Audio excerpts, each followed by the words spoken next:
नमस्कार प्रिय विद्यार्थियों, स्वागत है आप सबका कीर्तिमान एकेडमी पर। मैं पूजा मैम आप लोगों के लिए यूपीपी यूपीएसआई वर्दी सीरीज के अंतर्गत सामान्य हिंदी का टॉपिक वाइज प्रैक्टिस सेट लेकर शुरू की हूँ, जिसमें आज का टॉपिक है आप लोगों के लिए वाच्य या वाक्य व प्रकार उसके और अव्यय। इतने टॉपिक है, साथ में उसका पीवाईक्यू मैं करा रही हूँ। तो आइए देखते हैं इसके पीवाईक्यू को।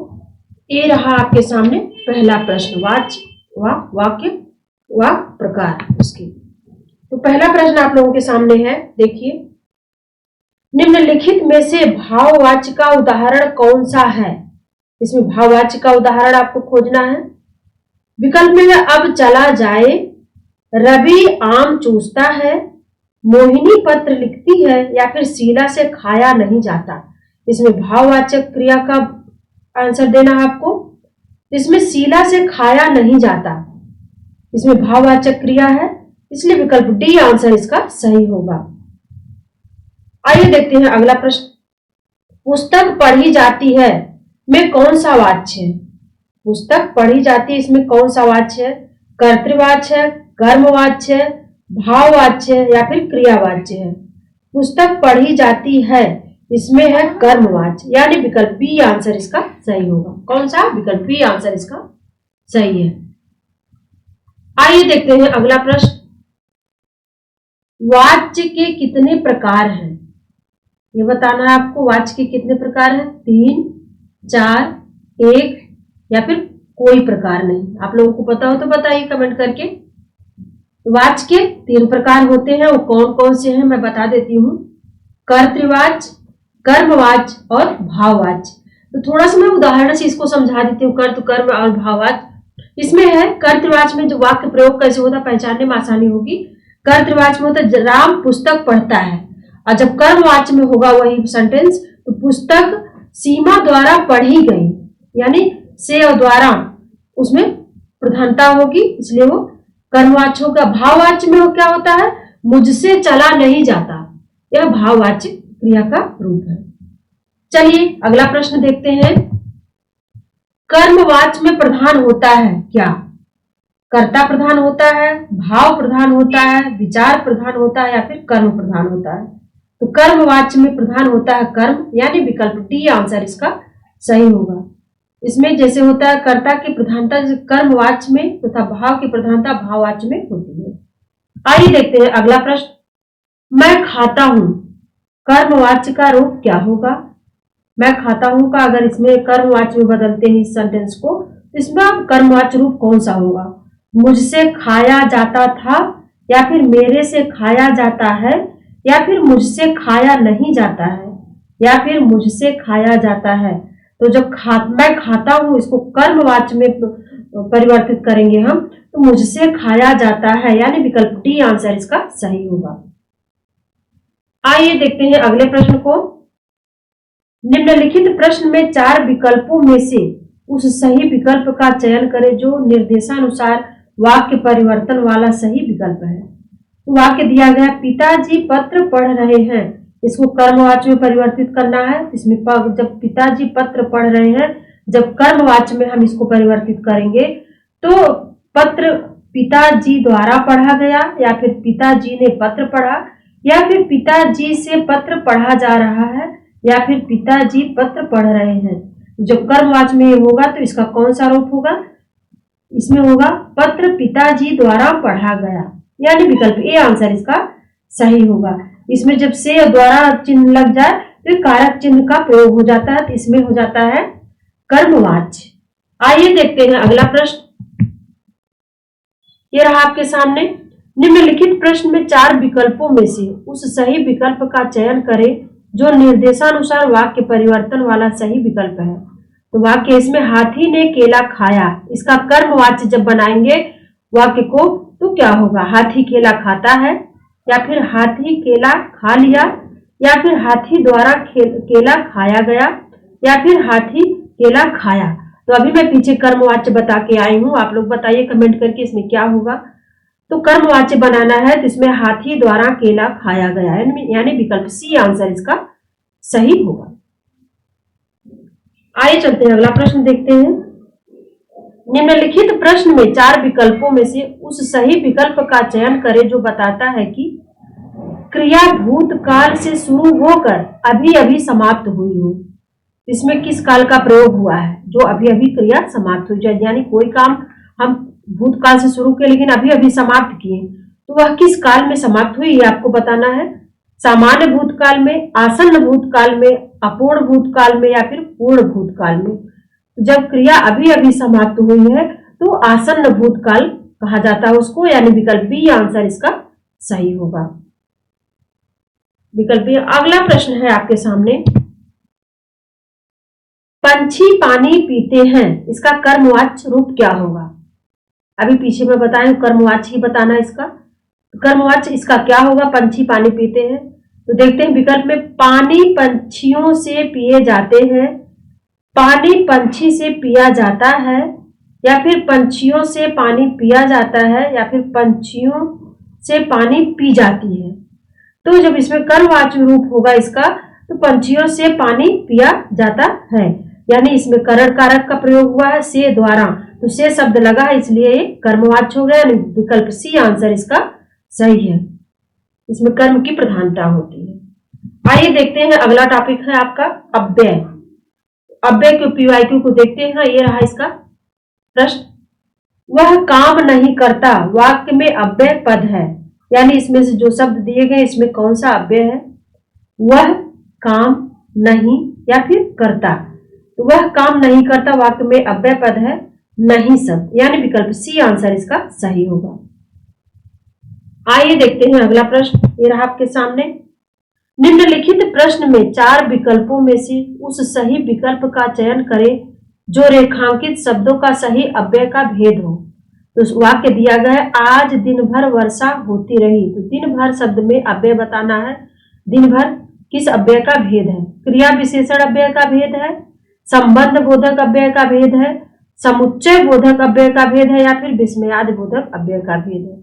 तो दिन भर में वह क्रिया विशेषण अव्यय का भेद है, यानी विकल्प ए आंसर इसका सही होगा।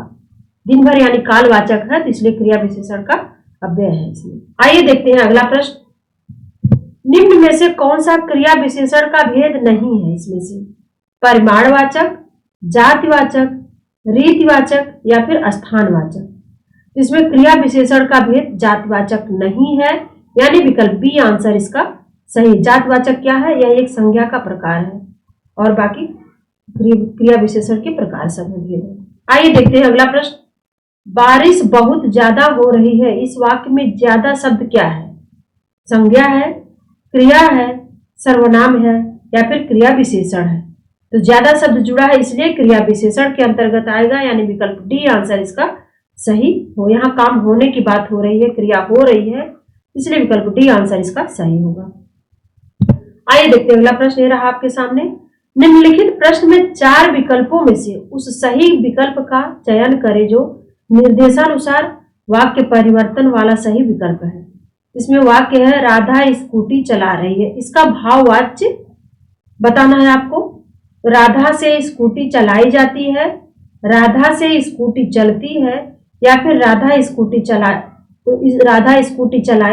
या फिर स्कूटी राधा चलाई। इसमें से कौन सा भाववाच्य बदलने पर होगा? तो राधा से स्कूटी चलाई जाती है, यानी विकल्प ए आंसर इसका सही है, क्योंकि भाववाच्य में परिवर्तित हुआ है। आइए देखते हैं अगला प्रश्न, दिए गए विकल्पों में से कौन सा विकल्प कालवाचक क्रिया विशेषण का नहीं है? ध्यान से पढ़िएगा प्रश्न को, कालवाचक क्रिया विशेषण का नहीं है। आज तक, बहुधा, बाहर भीतर या फिर प्रतिवर्ष। तो कालवाचक शब्द इसमें लगा है, तो यानी समय से जोड़ा जाएगा। इसमें आज तक भी कालवाचक है, बहुधा भी है, प्रतिवर्ष भी है कालवाचक, क्योंकि समय को एक इंगित कर रहा है। बाहर भीतर शब्द जो है एक कालवाचक नहीं है, यानी विकल्प सी आंसर इसका सही होगा। एक क्रिया विशेषण कालवाचक का नहीं है। आइए देखते हैं अगला प्रश्न, केवल, अनुमानतः, सर्वथा यह किस विशेषण के प्रकार है? केवल, अनुमानतः और सर्वथा कालवाचक के हैं, रीतिवाचक के हैं, स्थानवाचक के हैं या फिर परिमाणवाचक के हैं? तो केवल, अनुमानतः और सर्वथा ये शब्द जो हैं परिमाणवाचक के विशेषण है, यानी विकल्प डी आंसर इसका सही होगा।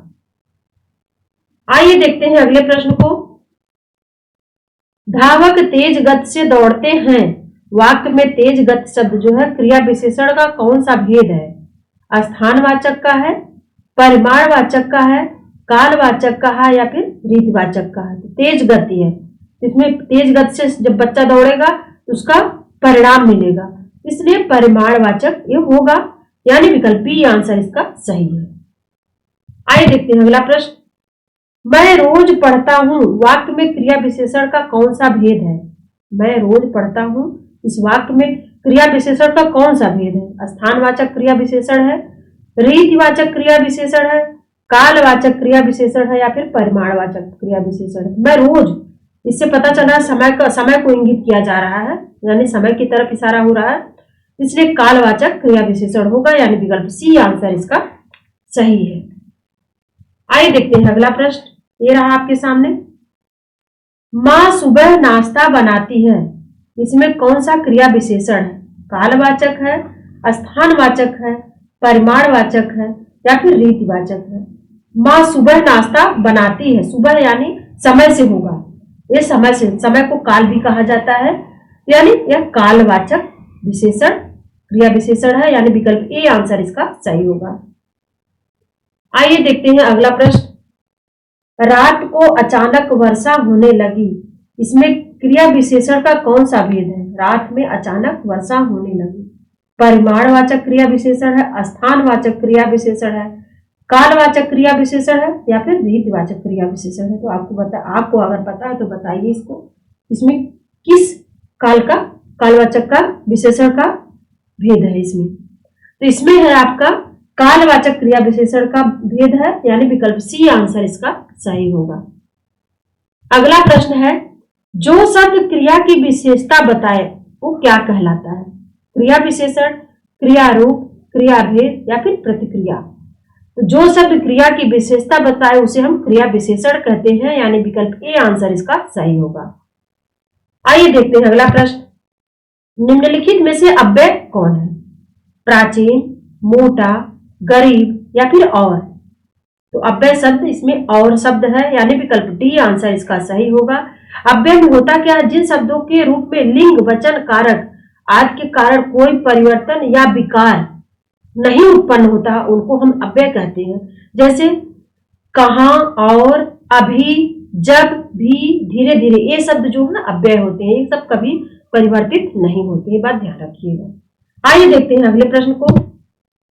समानाधिकरण और व्यधिकरण किसके भेद हैं? समुच्चय बोधक के हैं, संबंध बोधक के हैं, निपात के हैं या फिर क्रिया विशेषण के हैं? समानाधिकरण और व्यधिकरण ये भेद हैं समुच्चय बोधक के, यानी विकल्प ए आंसर इसका सही होगा। आइए देखते हैं अगला प्रश्न। हमें प्रतिदिन सूर्य नमस्कार करना चाहिए, इसमें रेखांकित शब्द को पहचानना है। प्रतिदिन उपसर्ग वाला शब्द है, अव्यय वाला शब्द है, सर्वनाम वाला है या फिर कारक वाला है? तो इसमें अव्यय शब्द प्रतिदिन, यानी हमें प्रतिदिन नमस्कार करना चाहिए, वाक्य में प्रतिदिन क्या है? अव्यय है, ये अव्यय शब्द है, इसलिए विकल्प बी आंसर इसका सही होगा। आइए देखते हैं अगले प्रश्न को। निम्नलिखित प्रश्न में 4 विकल्पों में से उस सही विकल्प का चयन करें जो रेखांकित शब्दों के सही अव्यय के भेद हो। जो रेखांकित वाक्य उपशब्द है, इसमें इसको अव्यय बताना है आपको, कौन सा अव्यय है? सबने उसे बुरा कहा लेकिन वह अच्छा बना, तो लेकिन शब्द रेखांकित है, इसमें किस अव्यय का प्रयोग हुआ है आपको बताना है। विस्मयादि बोधक अव्यय, संबंध बोधक अव्यय, समुच्चय बोधक अव्यय या फिर क्रिया विशेषण अव्यय? तो लेकिन शब्द समुच्चय बोधक अव्यय है, यानी विकल्प सी आंसर इसका सही होगा। आइए देखते हैं अगले प्रश्न को। ये रहा आपके सामने। निम्नलिखित प्रश्न में 4 विकल्पों में से उस सही विकल्प का चयन करें जो रेखांकित शब्दों के सही अव्यय के भेद हो। सीता के आगे रमा खड़ी है, इसमें सीता आगे शब्द को बताना है कौन किस अव्यय का कौन सा भेद है। तो क्रिया विशेषण अव्यय है, संबंध बोधक अव्यय है, समुच्चय बोधक अव्यय है या फिर विस्मयादि बोधक अव्यय है। इसमें आगे शब्द का अव्यय बताना किस तरह का है, तो आगे शब्द जो है इसमें संबंध बोधक अव्यय है, यानी विकल्प बी आंसर इसका सही होगा। आइए देखते हैं अगले प्रश्न को हम। जिन शब्दों में लिंग वचन कारक आदि के कारण कोई परिवर्तन नहीं होता है, अभी मैं पीछे बता के आई हूं, जिन शब्दों में लिंग वचन कारक आदि के कारण कोई भी परिवर्तन नहीं होता, वह शब्द क्या कहलाता है? क्रिया कहलाते हैं, वचन कहलाते हैं, अव्यय कहलाते हैं, या फिर वाच्य कहलाते हैं। तो जिन शब्दों में लिंग वचन कारक आदि के कारण कोई परिवर्तन नहीं होता, वह अव्यय कहलाता है, यानी विकल्प सी आंसर इसका सही होगा। तो आज की क्लास यहीं तक, अगली क्लास में मिलते हैं, तब तक के लिए नमस्कार। नेक्स्ट नई टॉपिक के साथ।